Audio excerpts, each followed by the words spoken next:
میں ہوں وارث اقبال، حاضر ہوں ایک نئی ویڈیو کے ساتھ۔ اگر آپ میرے چینل پر نئے ہیں تو میرے چینل کو سبسکرائب کیجئے اور اس ویڈیو کو اپنے پیاروں کو بھیجئے۔ شکریہ۔ بسم اللہ الرحمن الرحیم۔ پیش خدمت ہے اردو ڈرامے کے حوالے سے اردو ڈرامے کی داستان۔ مجھے کافی لوگوں نے کہا کہ آپ اردو ڈرامے پہ بھی کام کیجئے، چنانچہ آج یہ چھوٹی سی پیشکش آپ کے سامنے حاضر ہے۔ امید ہے کہ یہ آپ کی ضرورت کو پورا کرے گی۔ اس ویڈیو میں درجن موضوعات کا احاطہ کیا گیا ہے۔ اس میں مفہوم ہے ڈرامے کا کیا ہوتا ہے، ڈرامے کی تعریف ہے، ڈرامے کا آغاز و پس منظر ہے، ڈرامے کے عناصر ترکیبی یا اجزائے ترکیبی، ڈرامے کی منازل، ڈرامے کی اقسام، اور ڈرامے کے حوالے سے سجاد باقر رضوی کی ایک خوبصورت نظم بھی شامل کی گئی ہے۔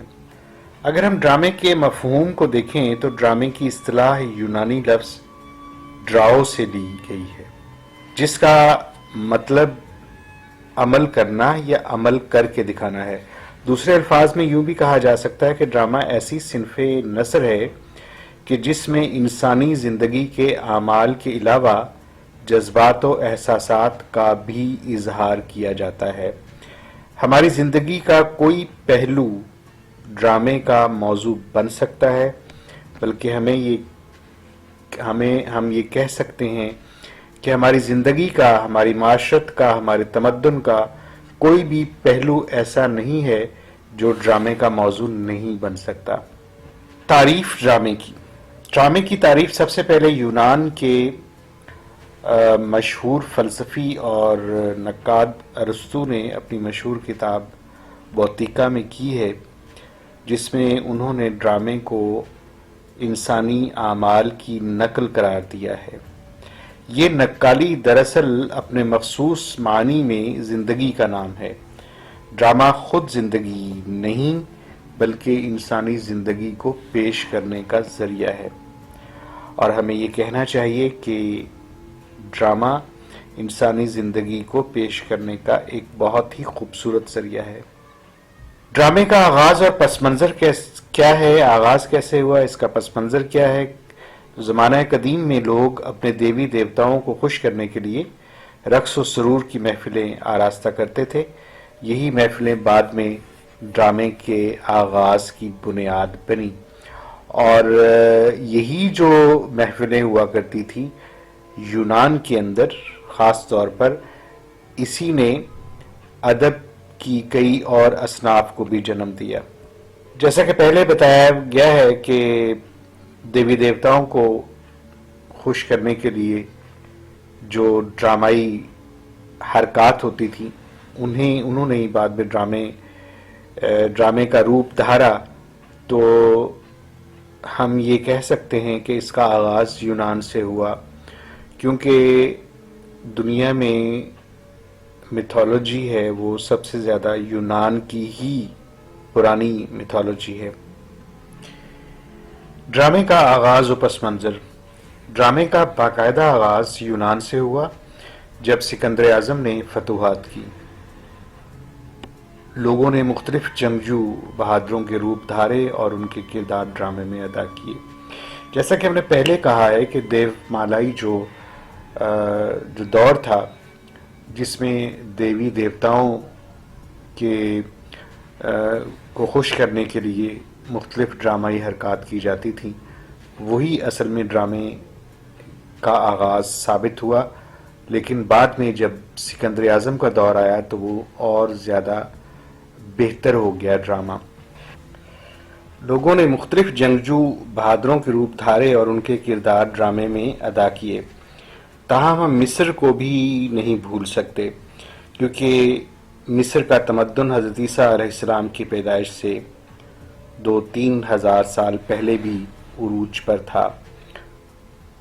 اب ہم دیکھتے ہیں بر صغیر کو۔ یہاں پر قدیم سنسکرتی ڈرامے کا وجود ملتا ہے، جب مذہبی واقعات و کہانیوں پر مبنی ڈرامے دکھائے جاتے تھے جنہیں نوٹنکی کہا جاتا ہے۔ میرے تو ایک استاد کہا کرتے تھے کہ ڈرامہ ہندوستان میں بر صغیر میں ڈرامے کا جو تعلق ہے وہ ہمارے موہنجوداڑو سویلائزیشن سے ہے. تو موہنجوداڑو یعنی دراوڑی دور میں بھی یقیناً جب تہذیب اتنے عروج پر تھی تو ڈرامے ضرور وجود میں ہوں گے. وہ الگ بات ہے کہ اس زمانے میں لکھے نہیں گئے. بہرحال جب مذہبی واقعات اور کہانیوں پر مبنی ڈرامے دکھائے جانے لگے جنہیں نوٹنکی کہا جاتا ہے تو اس سے بہت پہلے قدیم زمانے میں کالی داس نے ایک ناٹک یا ڈرامہ شکنتلا لکھا جسے بہت شہرت ملی، جو بہت ہی خوبصورت ڈرامہ ہے اور مختلف زبانوں میں موجود ہے، اردو میں بھی موجود ہے. اسے ڈرامائی شکل بھی دی گئی ہے اور اسے فلم کا روپ بھی دیا گیا ہے. پروفیسر مسعود حسین رضوی کی تحقیق کے مطابق اردو کا پہلا ڈرامہ واجد علی شاہ کا افسانہ عشق ہے جو رادھا کشن کی کہانی پر مبنی ہے. تو یہاں پہ برصغیر میں جو ڈرامے ہیں، چونکہ ہندو کلچر میں دیوی دیوتا تھے اور مہابھارت کا قصہ موجود تھا، تو اس حوالے سے مذہبی رنگ ڈراموں پہ زیادہ نظر آتا ہے، چاہے لکھنے والے مسلمان ہی کیوں نہ ہوں یا مسلمانوں کا دور کیوں نہ ہو. تو یہ جو رادھا کشن کی کہانی پر مبنی ڈرامہ تھا، یہ ڈرامہ محل کی چار دیواری میں کھیلا گیا، اس لیے اسے عوامی حیثیت حاصل نہ ہو سکی.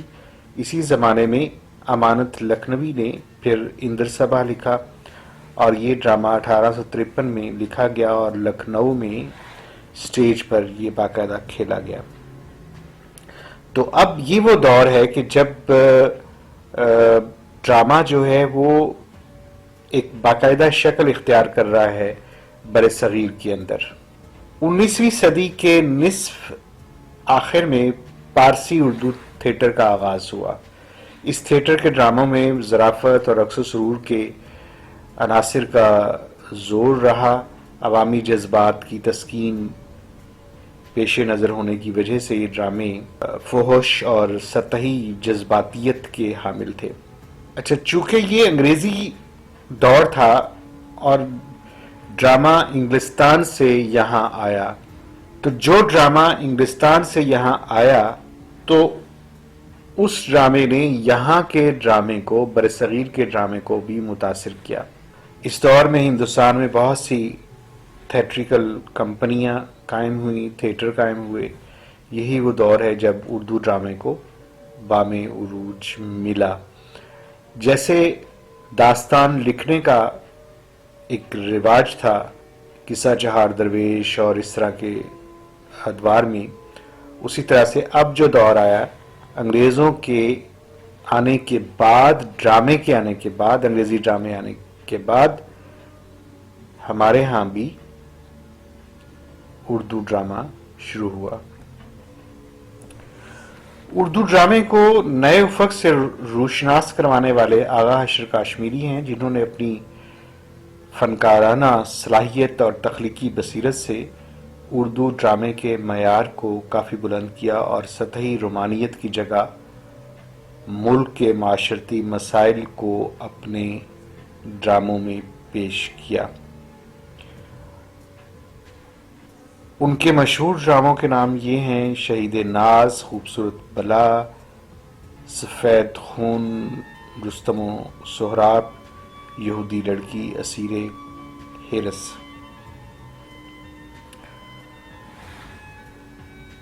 تو یوں آپ اگر ان ڈراموں کو دیکھیں تو یہ کافی متنوع قسم کے موضوعات کے حامل ڈرامے ہیں.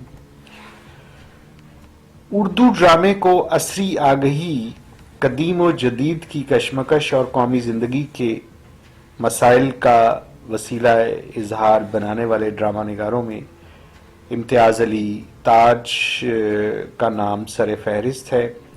سید امتیاز علی تاج نے اپنا ڈرامہ انارکلی بہت مشہور ہوا، اپنی فنی عظمت بہترین کردار نگاری اور اپنے خوبصورت مکالموں کی وجہ سے اس ڈرامے کا شمار اردو کے بہترین ڈراموں میں ہوتا ہے۔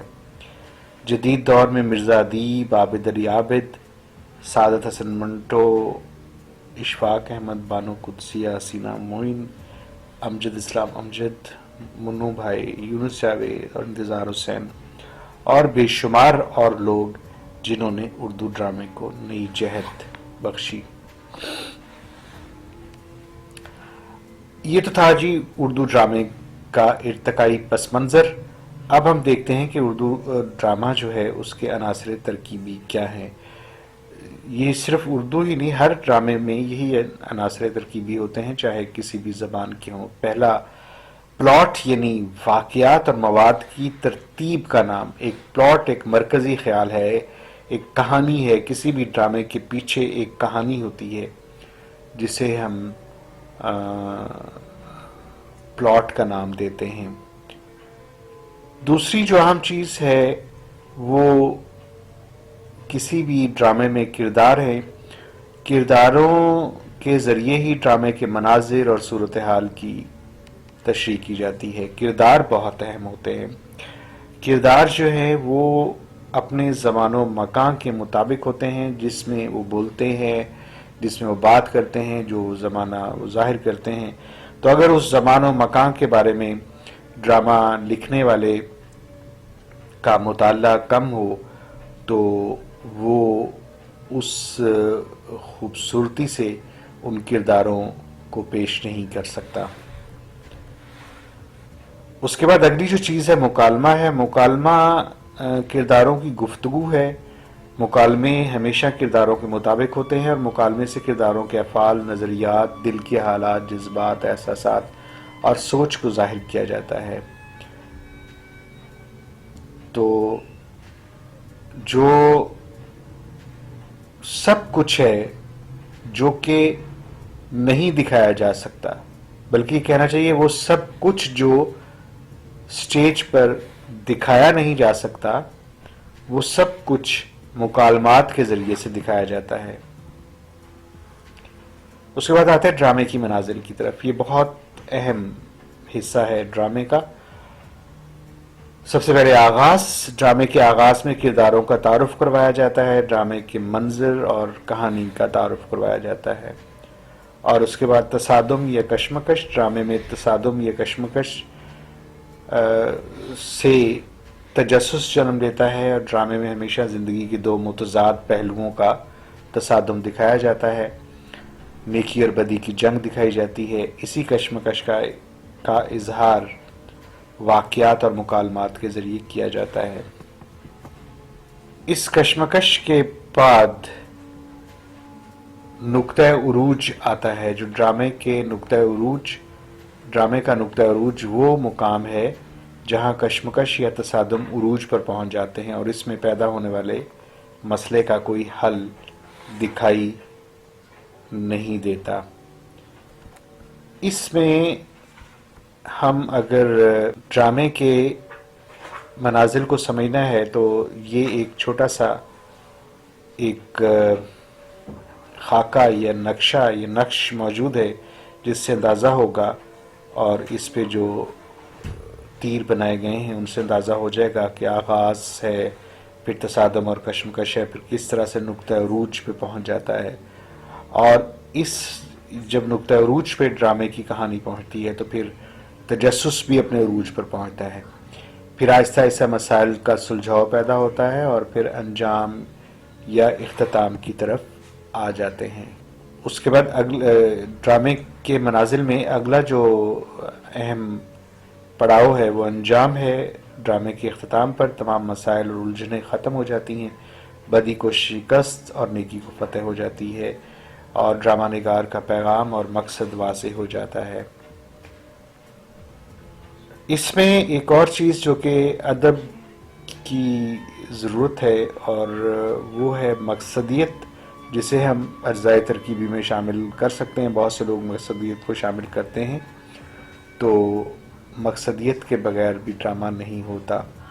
ڈرامے کی اقسام۔ پہلی جو قسم ہے وہ تربیہ یا کامیڈی ڈرامہ ہے. یہ ڈرامہ ہنسی مذاق کے ذریعے معاشرتی اور سماجی خامیوں اور کمزوریوں کو پیش کرتا ہے. اس کا انجام خوشی پر ہوتا ہے. ان ڈراموں کا مقصد صرف اور صرف تفریح فراہم کرنا ہوتا ہے. المیہ ڈرامہ، اس میں المیہ کہانی دکھائی جاتی ہے اور اس میں غم و اندوہ، درد مندی اور دہشت کا تاثر زیادہ ملتا ہے، اور ڈرامہ لکھنے والا رونے رلانے پر زیادہ توجہ دیتا ہے. میلو ڈرامہ، اس ڈرامے میں جیسے کہ میلوڈی سے میلو لفظ ہے، اور اس ڈرامے میں گیتوں اور واقعات کی کثرت ہوتی ہے، اور قدیم زمانے میں میلو ڈرامے کا رواج تھا. سوانگ جو ہے، سوانگ کا لفظی مطلب ہوتا ہے روپ دھارنا. تو یہ ڈرامہ مضحکہ خیز واقعات پہ مبنی ہوتا ہے، ہنسی مزاح اور تفریح کے لیے لکھا جاتا ہے. اس قسم کے ڈرامے میں بازاری اور گھٹیا مکالمے ہوتے ہیں. اچھا، یہ ہنسی مذاق والا کامیڈی ڈرامہ نہیں ہے. یہ اوٹ پٹانگ حرکتیں ہوتی ہیں جو کہ کسی زمانے میں درباروں میں بادشاہ کو خوش کرنے کے لیے یا نوابوں کو خوش کرنے کے لیے جو بھانڈ ہوتے تھے وہ کرتے تھے. تو یہ اسی کو پھر بعد میں ایک ڈرامے کی شکل دے دی گئی ہے، اور ہماری فلموں میں بھی یہ موجود ہے، اور یہی رنگ جو ہے یہ ہمارے سٹیج ڈرامے پہ بھی نظر آتا ہے. اوپرا ڈرامہ یہ ایک منظوم ڈرامہ ہوتا ہے جس میں نغموں اور موسیقی، رقص اور شعر و شاعری کی بھرمار ہوتی ہے.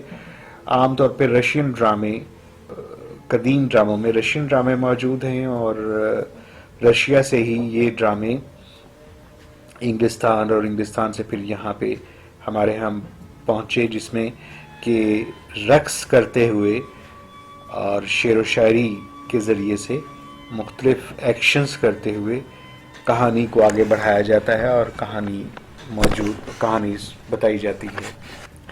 برلسک یہ بھی ایک ڈرامہ ہے جو کہ بالکل عامیانہ مذاق ہوتا ہے اس کے اندر، اور اس میں جو ڈرامہ پیش کرنے والے ہیں وہ عام طور پر حکمرانوں کی نقلیں اتارتے ہیں، اور ان کی نقلیں اتار کر مزاح پیدا کرنے کی کوشش کی جاتی ہے. مخلوط ڈرامہ ایسا ڈرامہ ہے جس میں دیگر ڈراموں کی خصوصیات اکٹھی دکھائی جاتی ہیں. یعنی ایک ایسا ڈرامہ کہ جس کو کوئی ایک قسم نہ ہو، سب کچھ ہی اس کے اندر آ جائے. اور اسی طریقے سے آج کا ڈرامہ ہمارا کافی حد تک فلمیں مخلوط ڈرامہ کی ایک شکل ہے. ریڈیائی ڈرامہ، ریڈیو کا ڈرامہ جو ریڈیو پر پیش کیا جاتا ہے، اور ٹیلی ویژن ڈرامہ جو ٹیلی ویژن پر پیش کیا جاتا ہے. اور اب ہمارے پاس ذریعہ زیادہ سٹیج کا اور ٹیلی ویژن ڈرامے کا موجود ہے. سجاد باقر رضوی کی ایک نظم ہے جو ڈرامے کے حوالے سے بہت خوبصورت ہے کہ آندھیاں آسمانوں کی نوحہ زمیں کو سناتی ہیں، اپنی گلوگیر آواز میں کہہ رہی ہیں. درختوں کی چنگھاڑ نیچی چھتوں پر یہ رقص آسمانی بگولوں کا، اونچی چھتوں کے تلے کھیلے جاتے ڈرامے کا منظر ہے. یہ اس ظلم کا استعارہ ہے جو شہرگ سے حابیل کی گرم و تازہ لہو بن کے ابلا ہے. آندھیوں میں تھا ایک شور کرب و بلا، اور میں نے سنا کربلا کربلا. رات کے سہم سے انکہے وہم سے بند آنکھوں میں وحشت زدہ خواب اترا، صبح اخبار کی سرخیاں بن گیا.